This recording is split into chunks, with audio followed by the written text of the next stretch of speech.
Hey monkeys, how you doing? Damien Keys here.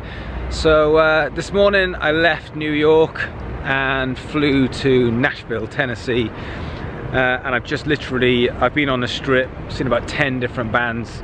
Just the standard and consistency of musicianship here is unbelievable. I just feel like this is a great place for musicians to test themselves, just to leave, move over to Nashville.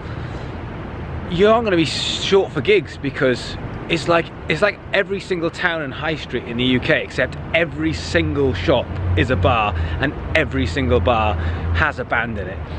So I must have walked past 40 bands, 40 bass players. I mean, all doing, you know, a mixture between modern day stuff that we do everywhere and a few country stuff, but just the amount of musicians, you wouldn't be stuck for gigs. So it'd be a great tester, amazing thing to do. But what I wanted to talk about today, I'm gonna have a seat. What I wanted to talk about today was if you want to go and live in somewhere like New York, or you want to go and live in London, or you want to live in Paris, or those places, they're really expensive. Maybe you want to take your band there.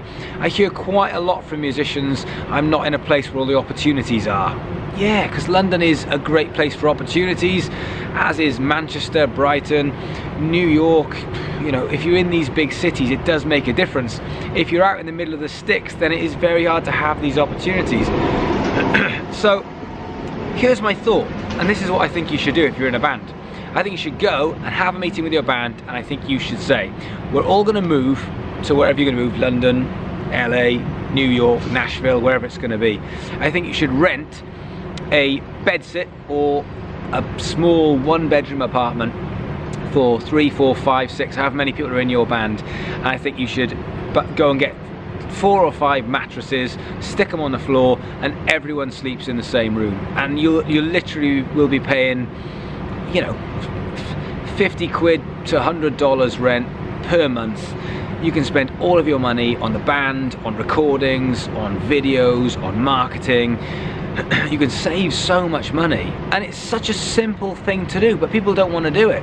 And everyone keeps telling me, I want this, I want this, I want this. Well, if you really want it, then move into a place with 4 other people and live on the floor. Why not? Why can't you do that? It will cost next to nothing, you'll save loads and loads of money, and it's an amazing strategy. Why won't people do that?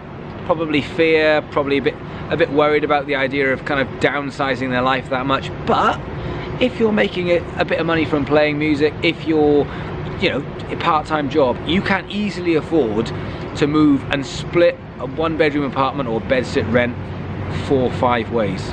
And then all of your rest of your money and all of your time, which as we discussed is the most important thing, can go on the most important thing, which is your playing or your band or your project or whatever it is.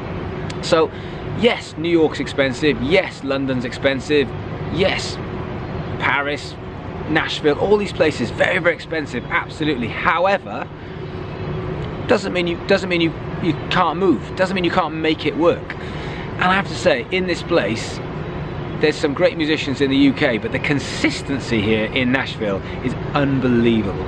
So have a think about it. Grab the rest of your bandmates and say, look, do you really want this? If you really want this, then why don't we all move in together into a 1-bedroom flat? And I know from doing this, I'm gonna have masses of comments of people telling me why they can't do it. I feel like they're all excuses. If you want it, do it. Anyway, it's getting late in Nashville, and I feel like I've seen a million bands, so I'm gonna go to bed. And tomorrow I have a meeting with an amazing guy, very inspirational guy called John Michael Morgan, who wrote a book called Brand Against the Machine, which is an amazing book. So I will make sure I get some video with him tomorrow in Nashville, and I'll see you crazy monkeys tomorrow. Bye.